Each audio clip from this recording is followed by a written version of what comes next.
Something happened in Cleveland today that I think changes the whole conversation around this Browns quarterback room, and I need to walk you through it exactly the way it unfolded, because the details matter here more than people realize. Training camp day 2. That's the backdrop. Shedeur Sanders is expected to get real reps with the first-team offense, something I already mentioned to you last night, and honestly, that alone would have been enough to keep this story alive for a full news cycle. But then something else happened on that practice field that nobody had penciled in. Coach Prime showed up. Not as a broadcaster, not as an analyst, not as a guest of honor walking the sideline for a photo op. Deion Sanders walked into Cleveland as a father checking in on his son, and as one of the few men on this planet who actually understands what's running through Shedeur's mind right now. And here's the part that really got my attention. Todd Monken, the Browns head coach, didn't stay quiet about it. He sat down with reporters afterward and gave us a real look inside what that conversation actually was. Not a summary, not a polished PR version. He described it in a way that felt honest, almost unfiltered, and I want to break down every piece of it with you because there's a lot buried in there if you know where to look. So let's set the scene properly. A reporter asks Monken about the exchange, half expecting some vague coach-speak answer, the kind we usually get when these questions come up. Instead, Monken pauses and basically says, "Yeah, it was great, but funny enough, we barely talked football." Think about that for a second. 2 football lifers, one of them literally coaching the other's son at the highest level of the sport, and the conversation drifts almost immediately away from schemes, away from depth charts, away from anything you'd expect. Instead, they're trading stories. NIL, Jackson State, Colorado, that wild near miss with Baltimore that almost changed the entire trajectory of this kid's career. And then, naturally, the conversation circles back to how far Shedeur has come since arriving in Cleveland. I want you to sit with that phrase Monken used, because I think it's the most important line in the entire exchange. He said it was part coach, part father, and that's exactly what it should be. Not fully one or the other. Not a head coach playing it safe and detached, and not a proud dad losing all objectivity either. A blend. And if you've followed this family's journey at all, you know that blend is basically the entire foundation of how Shedeur was built as a player in the first place. Deion never separated those roles. Not at Jackson State, not at Colorado, not now. So of course that same dynamic followed him into an NFL building, except this time it's someone else's program, someone else's staff, someone else's system, and Deion is still finding a way to be present without overstepping. Then there's this small moment that honestly made me laugh, but it says a lot about where this story sits emotionally for people around the building. Someone asks Monken something about a hat, and he thinks they're referencing Mississippi Valley State, some subtle nod toward HBCU culture, some swagger connection back to Jackson State roots. Monken genuinely thought there was a themed callback happening. Turns out, no, nothing like that, just a hat.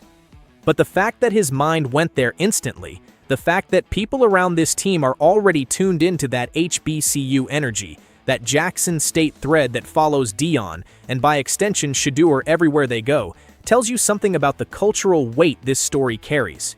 It's not just a quarterback competition, it's a legacy conversation happening in real time. Monken then shifts into talking about the actual football stuff, the situational work, the preseason install, working through certain packages with what he called the Bears reference, meaning simulated opponent tendencies.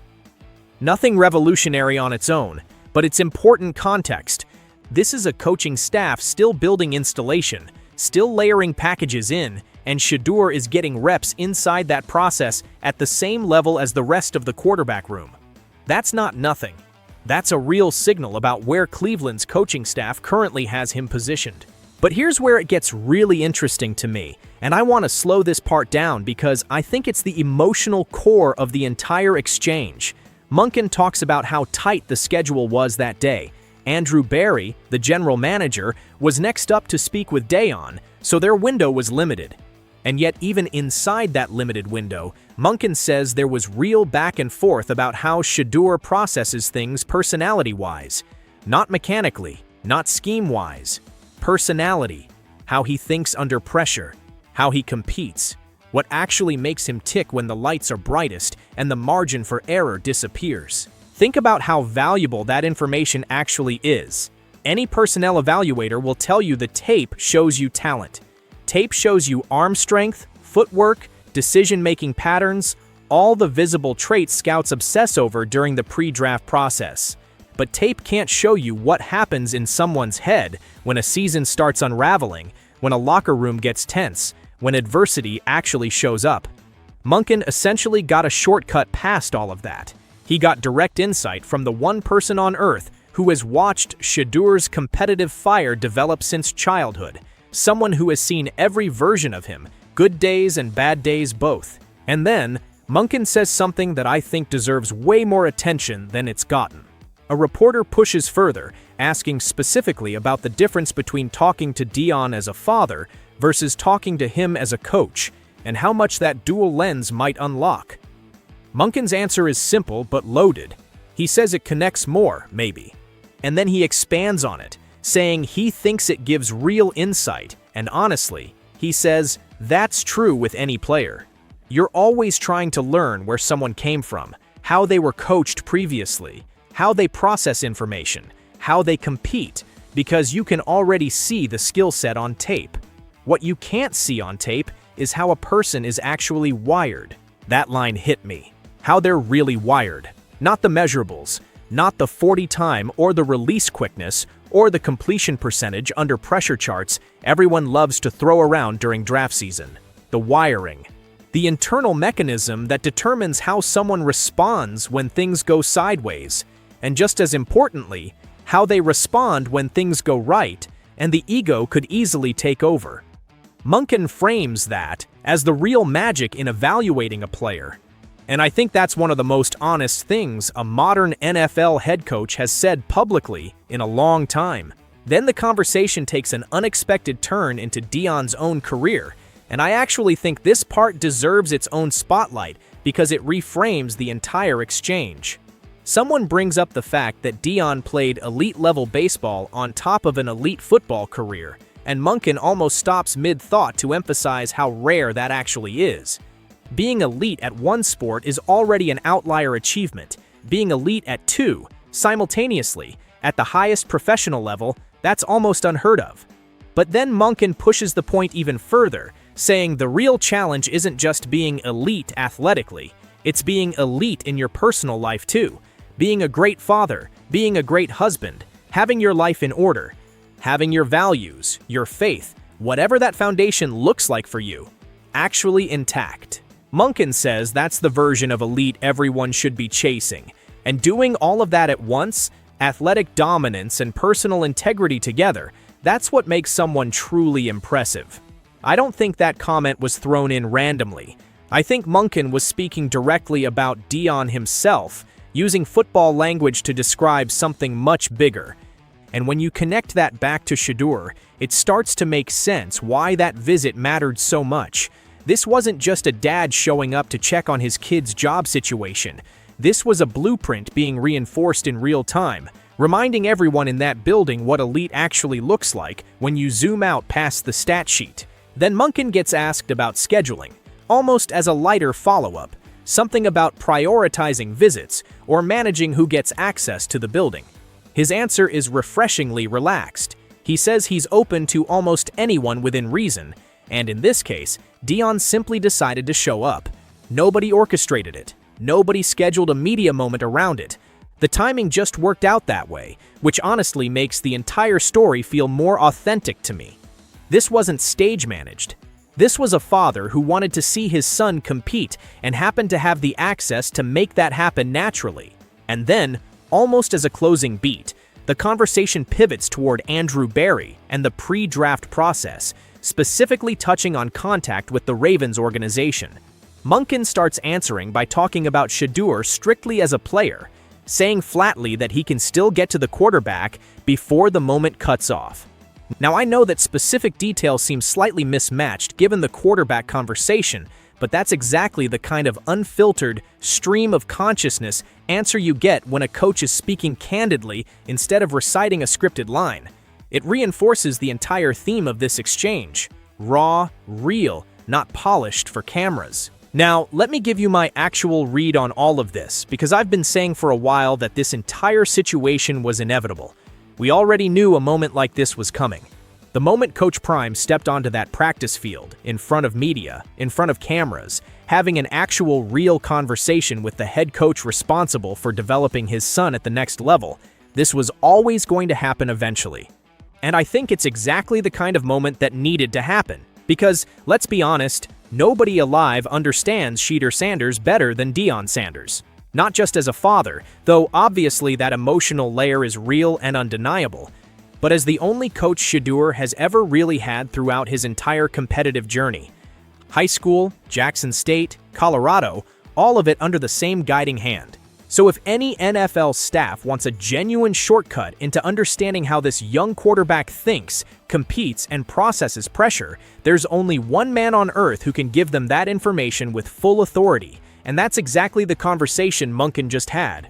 On top of that, I have to give credit to the moment where Monken referenced Jackson State, even jokingly asking a reporter if they were repping Mississippi Valley State gear. That small detail tells me the Jackson State connection, the HBCU pride, the swagger culture that Deion built during his time there, none of that faded away once Shedeur left for Colorado and eventually the NFL. It's still very much alive inside how people talk about this family, and honestly, I love seeing that representation carried forward at this level. I also want to touch on something deeper here because I think it connects to the bigger picture of what's happening with Shedeur's rookie transition. There's been a lot of noise this offseason. Questions about where he'd land. Questions about whether teams were genuinely evaluating him fairly or letting outside narratives cloud actual scouting reports. The mention of the Ravens' contact, however brief it was in this clip, is a reminder of just how close this story could have gone in a completely different direction. Baltimore almost entered this picture. Imagine that alternate timeline for a second, Shedeur developing under a different quarterback room, a different coaching staff, a different city entirely. Instead, he landed in Cleveland, working directly under Monken, a coach known for developing quarterbacks with a very hands-on, detail-obsessed approach. And now, just days into training camp, we're already seeing signs that this pairing might actually work in ways people didn't expect this early. What stands out most to me when I zoom out from all these individual details is how human this entire exchange feels. Everyone wants to reduce quarterback evaluations down to spreadsheets, analytics models, pro day numbers, 40 times, but Monken basically told us in his own words that none of that matters as much as understanding what's happening inside someone's head when adversity hits. And the fact that he got that information directly from Deion, someone who has quite literally shaped every version of Shedeur's mental approach to competition since he was a kid, that's an advantage most rookie quarterbacks simply don't have. Most rookies enter a locker room as a blank slate that coaches have to slowly decode over an entire season.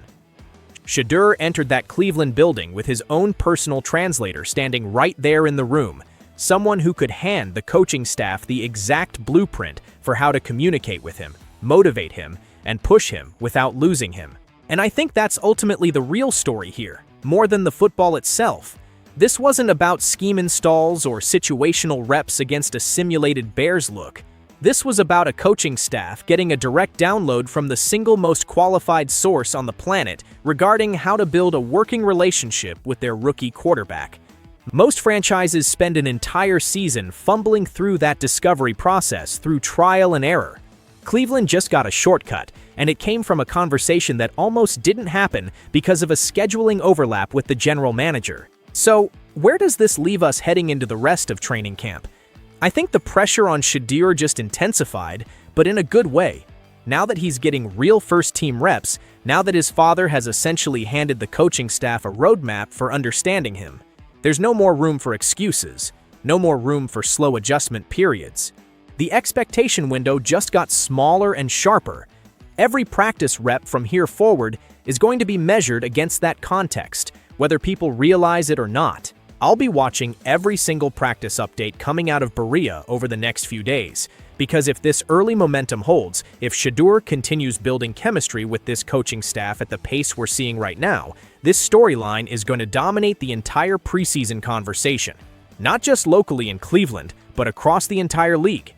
Because everyone, whether they admit it publicly or not, is watching to see if this version of Deion Sanders, now fully in Monken's system, backed by that unmatched father-coach relationship, is finally ready to show the football world exactly what all of this buildup has been about.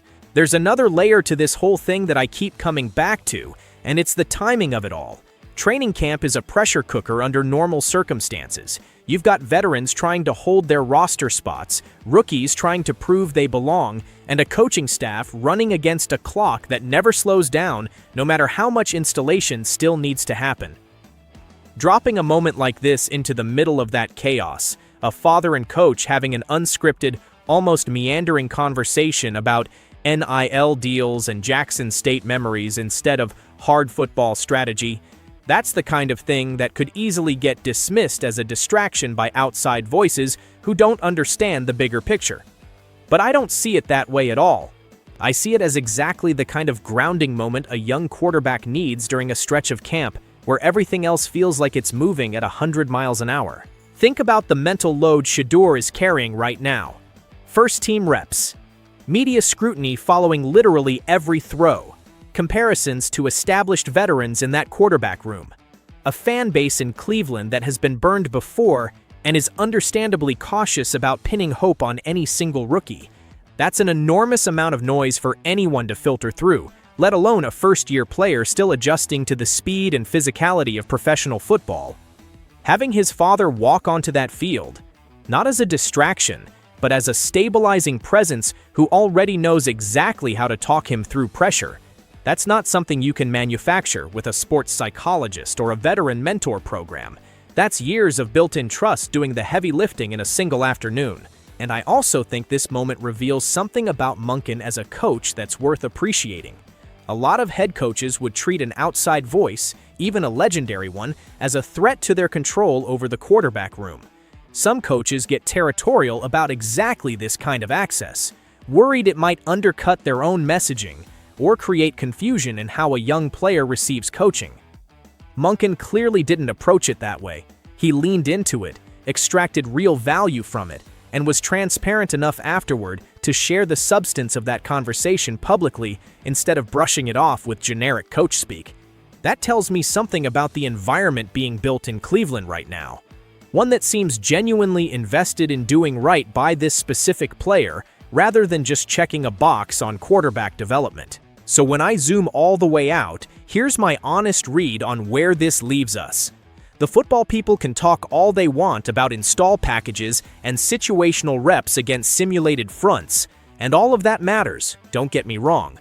But the thing that's going to determine whether Deion Sanders becomes the player everyone hoped he'd be isn't just what happens schematically on that practice field. It's whether the people around him, coaches, teammates, front office staff, actually understand how he's wired well enough to put him in position to succeed when adversity inevitably shows up during the season.